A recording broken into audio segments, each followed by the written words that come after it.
नमस्कार मंडळी, मी कल्याणी. स्वागत आहे तुम्हा सर्वांचं आपल्या नवीन एका व्लॉगमध्ये. तर आज आहे 15 ऑगस्ट. तुम्हा सर्वांना स्वातंत्र्य दिनाच्या खूप खूप शुभेच्छा. आज सकाळी लवकर उठून मी गेले हॉस्पिटलला. खरं तर 15 ऑगस्टची सुट्टी असते, परंतु काही लोकांना हॉस्पिटलला ड्युटीला बोलवलं जातं. जे लोक ड्युटीला येतात त्यांना डबल पेमेंट मिळतो. तर माझा काही वेगळा प्लॅन नव्हता, त्यामुळे मी पण ड्युटीला गेले होते. हॉस्पिटलमध्ये ड्युटी केली आणि घरी आले. आज ना आपल्या नित्तूला पण शाळेला सुट्टी होती. नित्तूच्या शाळेत बहुतेक म्हणजे नर्सरी, ज्युनियर केजी, सिनियर केजीच आहे, त्यामुळे छोट्या मुलं असल्यामुळेच बहुतेक तिथे काही स्वातंत्र्य दिन वगैरे साजरा केला जात नाही. तर सुट्टी होती आज मॅडमना, घरी निवांत होत्या, हो ना. आणि नित्तू ना मगाशी झोपून उठली, आजीसोबत भजनाला जाऊन आले. बऱ्याच दिवसातून आज तिने छान असा फ्रॉक पण घातलेला आहे. घरी आल्यानंतर ना मी माझ्या व्हिडिओचं काम करत बसले होते. छान असं आवरून मी तयार झालेले आहे बाहेर जाण्यासाठी. आम्ही ज्या घरात राहतो त्या घराचे जे मालक आहेत ना ते इथेच जवळपासच राहतात, आमच्या शेजारच्याच बिल्डिंगमध्ये.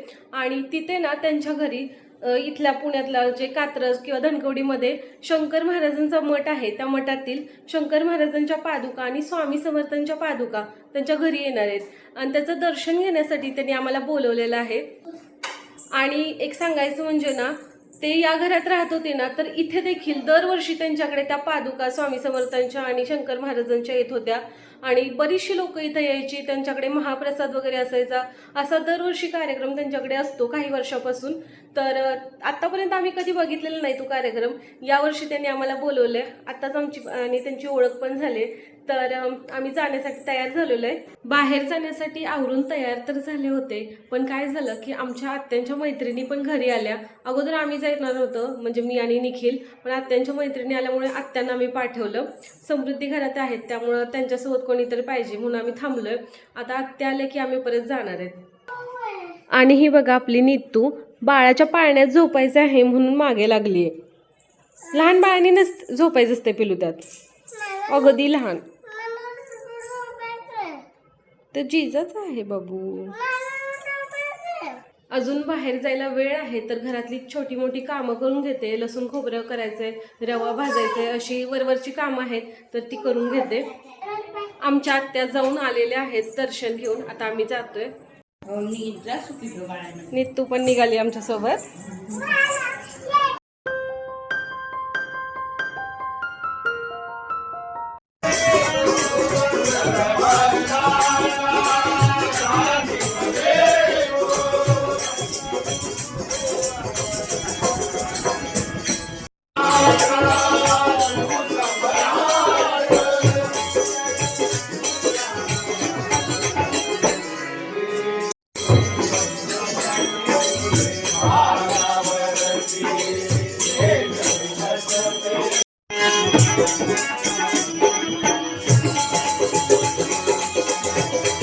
दर्शन घेऊन आम्ही घरी आलोय. आमचा हा ना फर्स्ट टाइमच असा कोणाच्या तरी घरी जाऊन तिथे पादुकांचं वगैरे दर्शन घेणं हा एक्सपिरियन्स होता. आणि खरंच खूप छान वाटलं, एकदम पॉझिटिव्ह व्हाइब्स येत होत्या. आम्ही एकदा याच्या अगोदर शंकर महाराज पादुकांचं दर्शन घेतलं होतं तिथे मंदिरात जाऊन, पण त्यानंतर कधी झालंच नव्हतं. आता आम्हाला ना अगदी जवळून असं दर्शन भेटलं, खरंच खूप छान वाटतंय.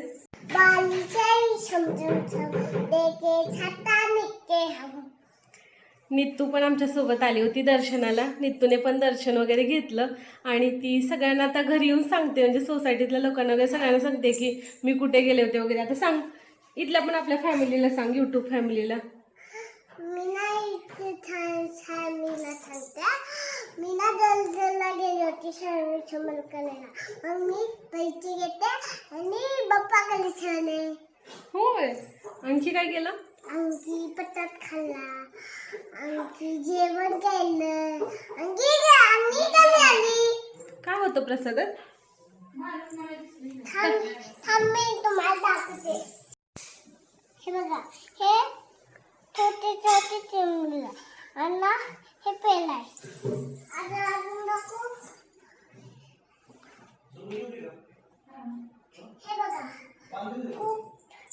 खूप आहे सगळे. काय आहे? विचार तुम्ही काय आहे? मिठाई. हा बरोबर. आता ना मी नंतर खाते. आता ना मी मला अजून भूक नाही लागली, मी नंतर खाते. ओके. Okay okay.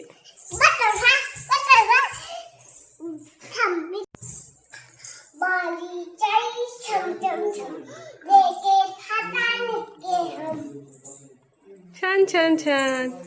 निखिल पण आले होते आमच्यासोबत दर्शनाला. ते सांगतील त्यांचा एक्सपिरियन्स कसा होता, कसं वाटलं दर्शन घेऊन. छान होता एक्सपिरियन्स. मी ना स्वामी समर्थांची भक्त आहे, त्यामुळे स्वामींचा आशीर्वाद घ्यायला मला नेहमीच आवडतं. आणि आज त्यांनी आम्हाला बोलवलं त्याच्याबद्दल ना मला खूप छान वाटलं की आम्हाला तिथे एवढ्याच छान असं दर्शन झालं आणि पादुकांना स्पर्श करता आला. ह्या गोष्टी खरंच माझ्यासाठी खूप महत्त्वाच्या आहेत. आम्ही जिथे दर्शनाला गेलो होतो ना तिथूनच आम्ही प्रसाद देखील घेऊन आलोय. तिथे सगळ्या लोकांना ना जेवण होतं. त्याच्यामध्ये पायनॅपल शिरा होता, भात होता, सांबार होतं आणि एक सुकी भाजी होती. जेवण अगदी छान बनवलेलं होतं. सगळ्यांनी आनंदाने एकदम प्रसाद वगैरे घेतला आणि तिथलं वातावरण ना एकदम मस्त होतं. सगळे लोक जे घरमालक आहेत त्यांच्याशी येऊन बोलत होते, त्यांना भेटत होते. मला तर ना आश्चर्य वाटायला लागलं की पुण्यात त्यांच्या एवढी लोक ओळखीची आहेत वगैरे. म्हणजे खूप छान वाटलं तिथलं सगळं बघून. आणि आमचे जे घर मालक होते ना त्यांनी आम्हाला खूप आपुलकीनं आणि आवर्जून विचारलं, तुम्ही प्रसाद घेतला का, दर्शन घेतलं का, तुम्हाला हे छान वाटलं का. ते त्यांचं घर बघण्यासाठी पण आम्हाला फोर्स करत होते की तुम्ही आलाच आहात तर घर पण बघून जावा. पण आम्ही म्हटलं की ठीक आहे, आता भरपूर लोक आहेत तर आम्ही नंतर येतो कधीतरी बघायला. ते आमच्या घरापासून जवळच राहतात तर कधीही जाऊ शकतो. बघूया आता नेक्स्ट टाइम जाऊया. नितू ना आता रोज शाळेत जायला लागले त्यामुळे तिला ना एवढी गाणी यायला लागलेली आहेत. ती आता वेगवेगळ्या प्रकारची गाणी म्हणते, म्हणजे कधी मराठी, कधी इंग्लिश, कधी हिंदी. आणि ती आता जनगणमन पण शिकली ना. थोडं थोडं येतंय म्हणायला, हळूहळू शिकेल. म्हणते हा पटकन इकडं का म्हणलं ते गाणं झालं की थांबा म्हणते मी एक गाणं म्हणते.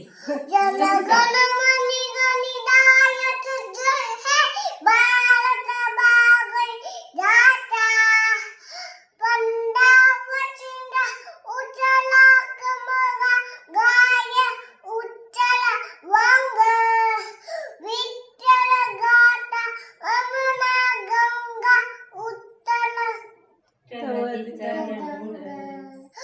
तव शुभ नाय जाने तव शुभ नाय समाने गाहे तव जय गाथा. माता की जय, भारत माता की जय, वंदे मातरम. मातरम नाही म्हणते.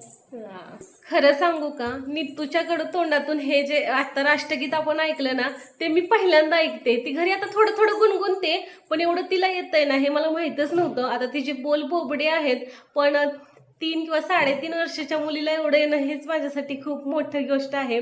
आणि आपल्या वेळी शाळेत एवढं शिकवलं जात नव्हतं, म्हणजे बालवाडीला वगैरे तर काही राष्ट्रगीत नव्हतं. पण आता यांची इंग्लिश मिडियम शाळा असून पण राष्ट्रगीत घेतात हे खरंच छान वाटलं. वेगे वेगे नाव माझं मूड नाहीये. मूड नाहीये. बरं झोप आता. चला दर्शन वगैरे झालेलं आहे. आता रात्रीचे 10 वाजत आलेत. उद्या सुट्टी असणार आहे पण आता जरा कामं वगैरे आवरून ठेवूया असं विचार केला. तर या व्लॉगचं पण एंडिंग करते. व्लॉग कदाचित छोटा झालेला असू शकतो पण इथून पुढचे ना सगळे व्लॉग मी मोठा बनवण्याचा प्रयत्न करणार आहे, म्हणजे बनवणारच आहे. आणि एक टाइम वगैरे पण मला फिक्स करायचं आहे किंवा आठवड्यातून किती दिवस आपण व्लॉग टाकायचे वगैरे हे सगळं ठरवणार आहे. ती मी आता पुढच्या व्लॉगमध्ये डिक्लेअर करेन की कधी कधी व्लॉग बनवायचा आहे वगैरे. तर या व्लॉगचा आता मी करते एंडिंग. हा व्लॉग तुम्हाला कसा वाटला हे कमेंट बॉक्समध्ये नक्की सांगा. जर तुम्ही आपल्या चॅनलवर नवीन असाल तर चॅनलला सबस्क्राईब करा, व्हिडिओला लाईक करा. तर मित्रांनो कमेंटमध्ये सांगायला विसरू नका की तुम्ही कधी शंकर महाराज मठामध्ये गेला आहात का आणि तिथे महाराजांच्या पादुकांचं दर्शन घेतलं आहे का.